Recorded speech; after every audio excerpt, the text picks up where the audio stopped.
So we're going to look at 8.2, exercise 8.2, and go over this problem. Eckert Company is involved in producing and selling high-end golf equipment.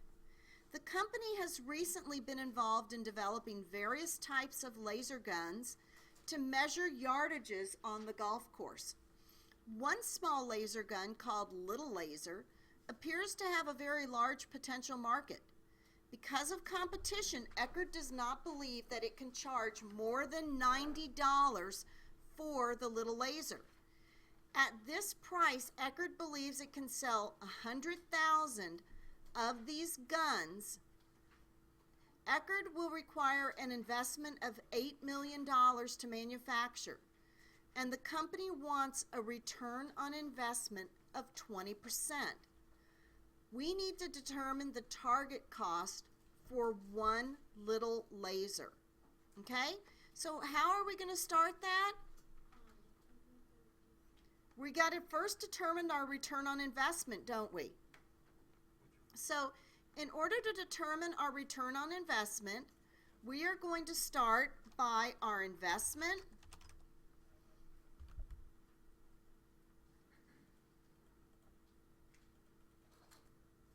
So we'll start by our investment and our return on investment percent. Okay? So what is our investment amount going to be? 8 million. And our return on investment is what percent? 20%. So our return on investment needs to be the 8 million times 20%, or 1,600,000, right?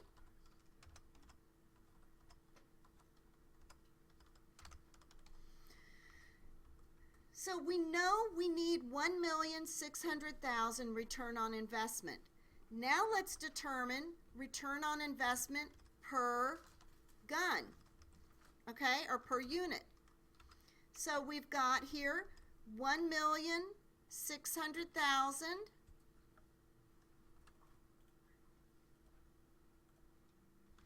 and we're going to divide that by what? How many units? 100,000 units divided by 100,000 units is going to give us $16 per unit we need to make, right? So what is the market price going to be? $90 is the market price, is 90.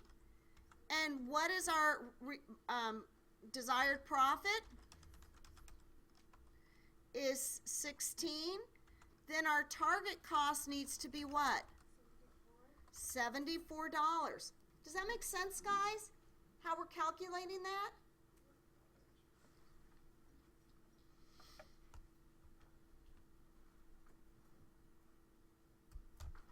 Tell me when I can move on to the next one.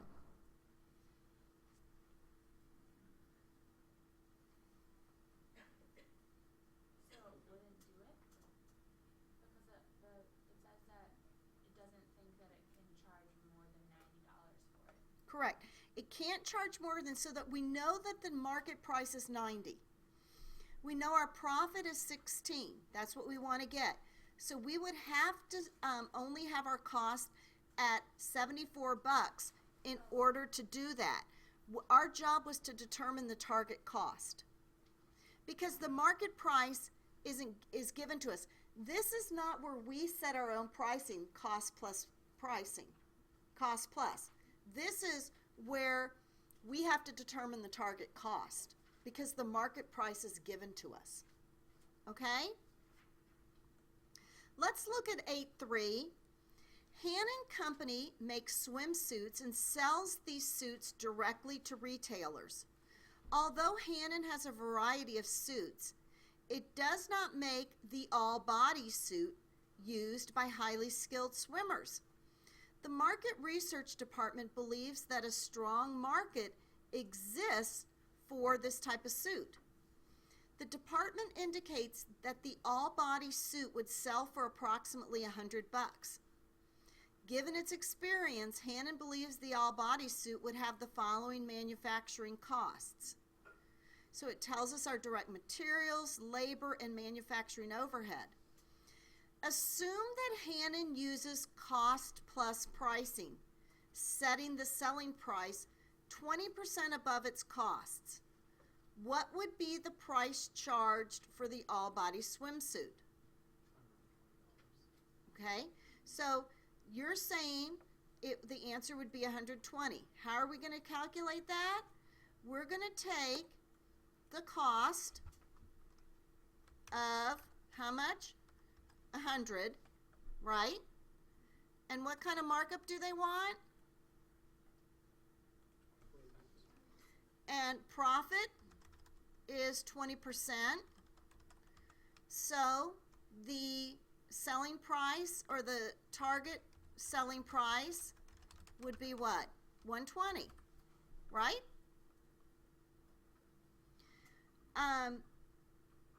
Now, assume the Hannon uses cost plus pricing, setting the selling price 20% above its cost. What would be the price charge for the swimsuit, 120? Under what circumstances might Hannon consider manufacturing the all-body swimsuit given this approach?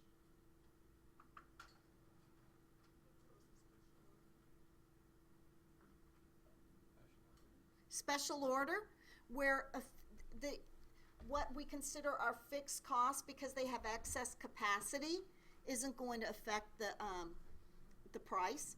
You know, because of a special order, we have that excess capacity where we're not really interested in taking into account fixed costs. But for purposes of trying to make money on just this, if they think this is only going to sell for 100, are we going to even attempt this unless it's a special order? No. Does that make sense, guys? Okay. B says, assume that Hanson uses target costing. What is the price that Hannon would charge the retailer for the all-body swimsuit?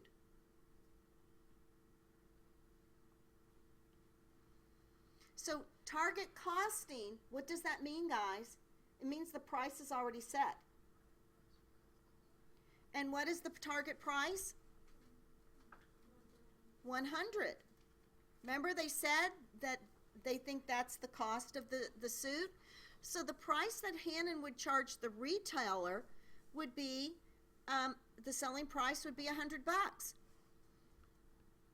Remember, cost plus means you get to set the price. But if it's a competitive market and the price is already set, you don't have a say in what the price is going to be. You can only control your cost and what your rate of return is going to be, or your markup. Next, it says here, what is the highest acceptable manufacturing cost Hannon would be willing to incur to produce the all-body swimsuit if it desired a profit of $20 per unit? This is assuming target costing. What does that mean? We set the cost. We're targeting the cost because we can't set the selling price. How are we going to determine this? For target costing, what is the market price? Market price is $100 a unit. What do we want to make on it? We want to make a profit of 20. So what is going to be our target cost? It's got to be 80. Be familiar with the different terminology. When it says assume target costing, that means the market price for selling is already set. So our job is to determine what the cost can be in the product, assuming what we want our profit margin to be. Any questions on that? I'm sorry? Absolutely.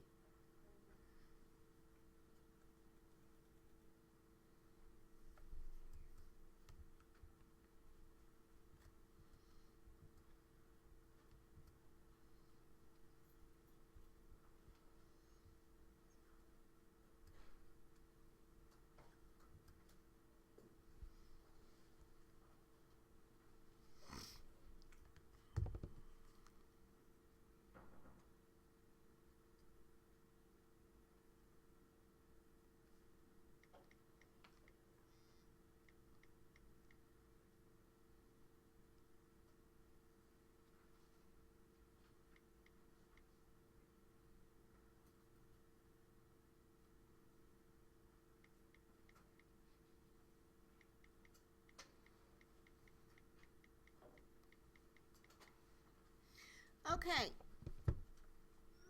Any questions? Let's do exercise 8-6.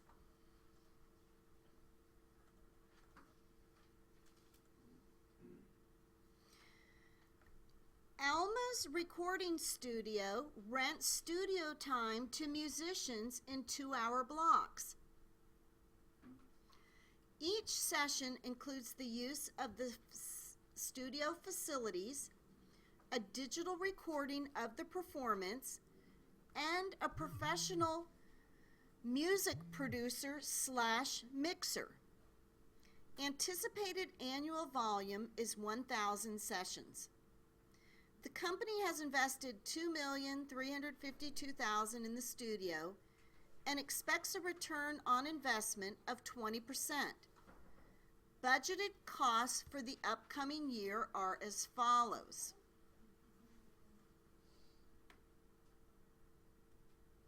How do I get to the next page? 366.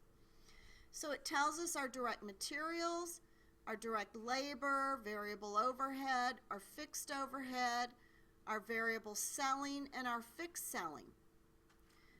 We need to determine the total cost per session. So how are we going to determine the total cost per session?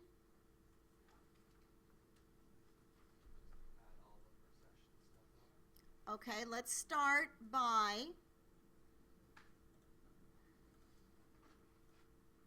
total cost per session.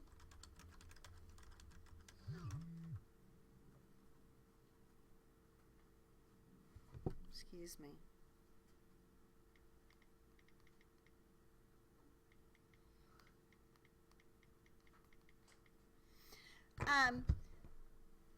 We're going to start by direct materials of what? Direct materials of 20. Our direct labor of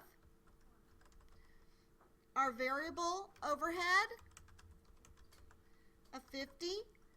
What's our fixed overhead? Our fixed overhead. How many hours or how many sessions are we expecting? 1,000. So 950,000, divide that by 1,000 sessions is what? 950. And then our variable selling and admin expenses are 40.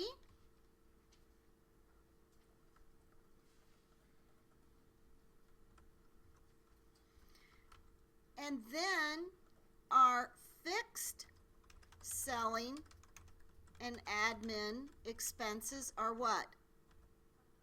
500,000 divided by how many? 1,000 gives us 500.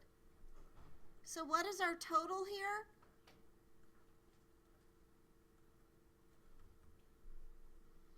Total cost per session,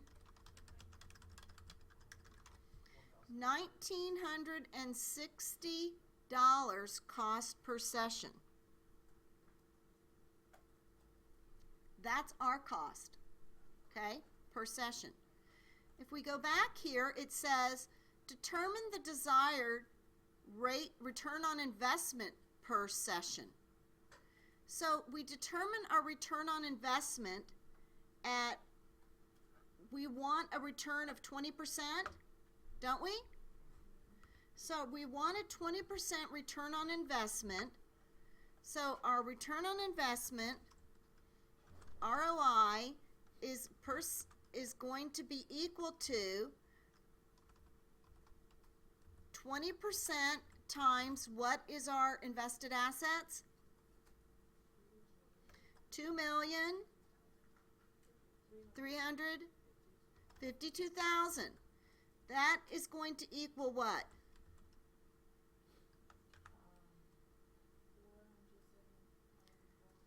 470,400, and we're going to divide that by 1,000 sessions. $470.40 per session. Does that make sense? Do you see how we calculated the return on investment by session? We calculated what we want our return on investment to be for all of it. We divided it by sessions. Okay? Number 3 asks us, calculate the markup percentage on the total cost per session. So now, and guys, this is important you know this terminology, okay? So if you get a problem that says, what is the return on investment per session, you know how to compute that. And then when it asks, what is the markup per session? So markup percentage on total cost per session is going to be $470.40. Divide that by, what are our fixed costs? 1,960 bucks. So that's going to be 24% is our markup per session. That's different than our rate of return on investment, isn't it? We take what we want our markup to be, divide that by our total cost. Right?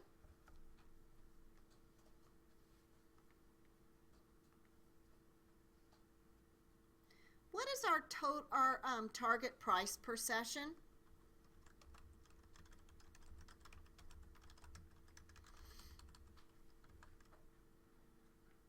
Two ways of figuring it out. We can take our 1960, our total cost, and we could add our 470, 40 cents, to give us 2,430 and 40 cents here.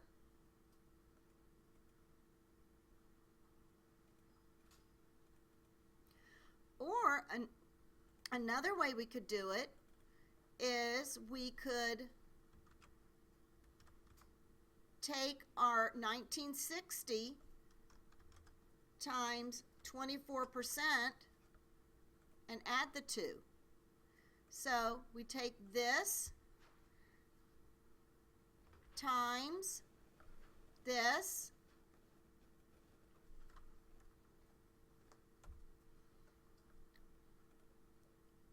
and add the two together. Oh, darn. You take the 1960, or how about another way to do it is times the 124.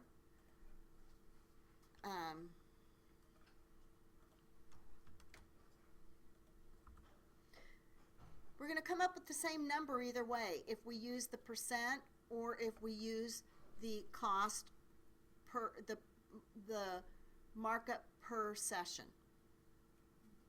How did you get 124? Well, basically the way it works is you take this 1960 and you add 24% of 1960, and that's going to be your total cost. So 1960 plus 24% of 1960 is the 470.40.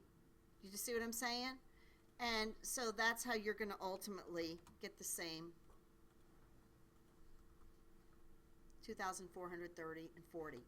Guys, I'm letting you know now, I want you to know the difference between return on investment, that's going to be based on your assets, right? And then your markup per item and how you calculate the markup percent. If you guys went over these problems, you're going to do fine. But know the differences. Okay? What's the next problem? 8-7?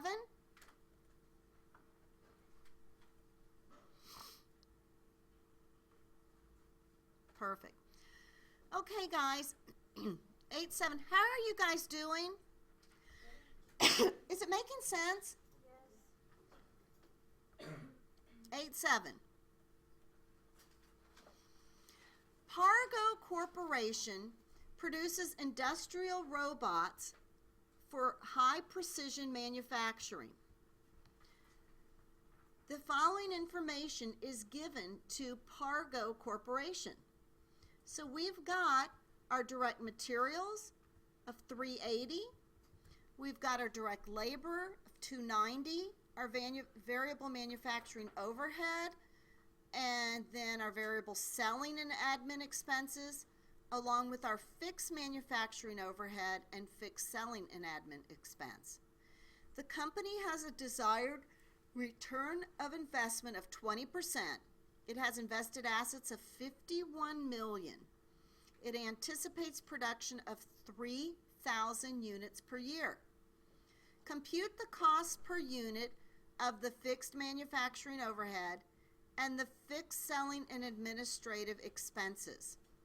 So all we're doing here is determining the cost of the fixed manufacturing and the fixed selling. How are we going to determine this?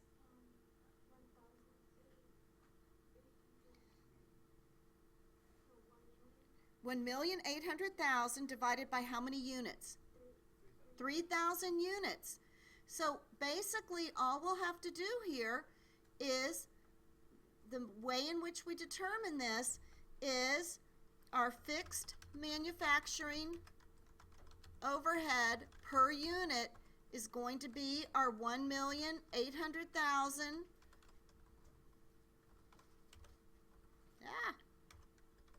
Divide that by 3,000 units, which is going to give us $600 per unit. We're going to do the same with our fixed selling and admin expenses per unit. We're going to do 324,000, divide that by 3,000 units, or 108 per unit. Makes sense, right? Easy. Are we doing good?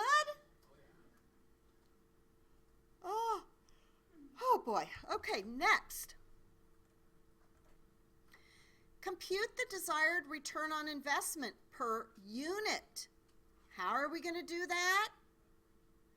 Our return on investment is going to be 20%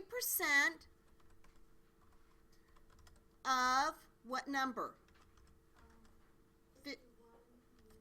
51 million, which is going to equal what? What? 10,200,000, and we're going to divide that by 3,000 units to give us how much per unit? 3,400 per unit. Compute the target selling price. Boy, we have everything now, don't we?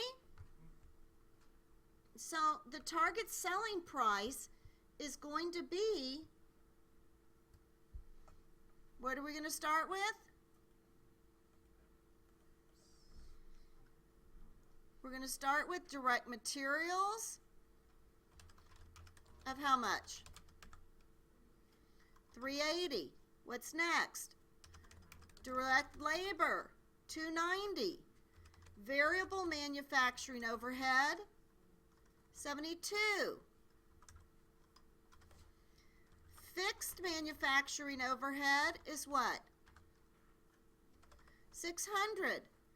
Variable selling and admin is what? Fixed selling and admin is what? We've got total costs here of what? 1505. What is our desired return on investment per unit? 3,400. So what is our targeted selling price?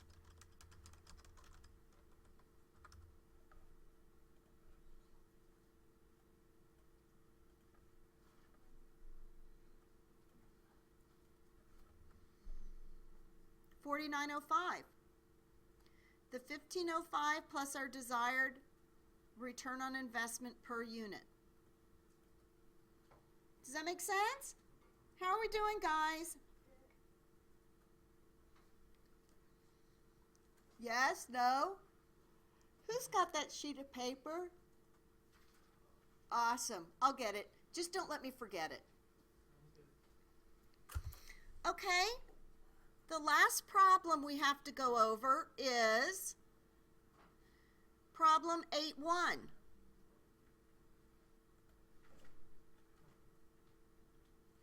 Okay?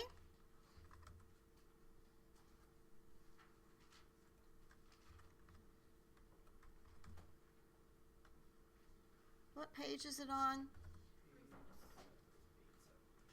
370? Okay, 370. Okay, 370.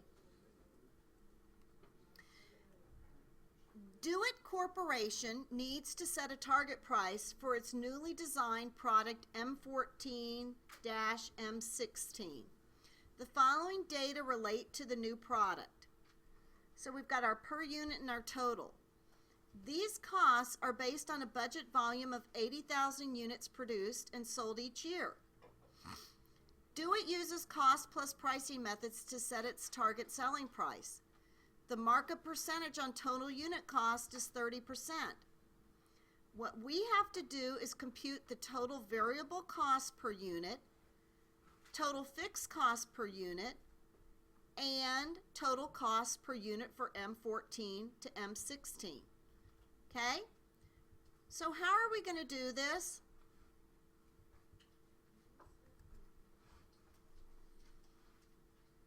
Compute the total variable cost per unit, total fixed cost per unit, and total cost per unit.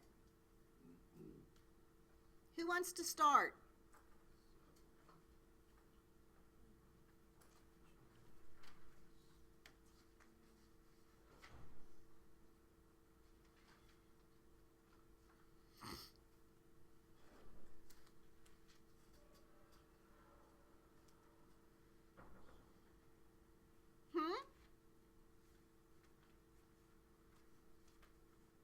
How are you guys doing?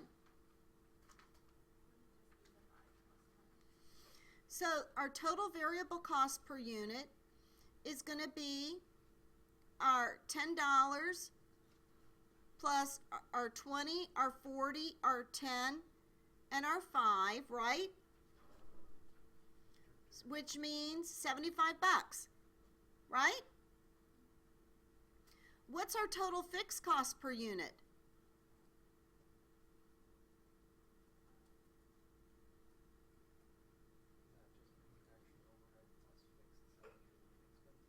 Yep, if we take our 1,440,000 plus our 960,000, added those and divided it by our 80,000 units, what's that give us per unit? 30 bucks. So what is our total cost per unit? Variable cost of 75 plus fixed cost of 30. Wouldn't that give us our total cost per unit of 105? Does that make sense? Now we need to compute the desired return on investment per unit. The markup, okay, do it, relate to the following. we've got fixed costs, selling costs. The costs are based on budgeted volume of 80,000 units, cost plus pricing. The markup percent on total unit cost is 30%, or 30%. So how are we going to calculate our return on investment per unit? Our costs are at 105, aren't they? So our costs are at 105. Cost per unit, 105. What is the markup we want? 30%, right? So 105 times 30%, this will be desired ROI per unit. 105 times 30% is what? 3150 is our desired return on investment per unit. Next, we look at compute the markup percent and target selling price using absorption cost pricing. So in using absorption price costing, what we're going to do here is we're going to take our total costs of 105, right? Wait, what number are we? C? C. Oh God. Okay, sorry. PA1. Compute the target selling price for M14 to M16. What is our target selling price? It's going to be 105 plus our 3150, which is 136.50, right? Then it asks us, compute variable cost per unit, fixed cost per unit, and total cost per unit, assuming that 60,000 are sold during the year. Not 80,000, 60,000. Our variable costs are going to stay the same, aren't they? So our variable costs are still going to be 75 bucks a unit, variable cost. How are our fixed costs going to change? We're going to have our fixed cost will be 1,440,000 plus 960,000, and we're going to divide all of this by 60,000 units instead of 80,000 units, and that gives us how much? Fixed cost, 40. So our 75 plus our 40 is going to be a new price of what? 115 per unit instead of total cost of 105 per unit. Any questions on this at all, guys? How are you guys doing?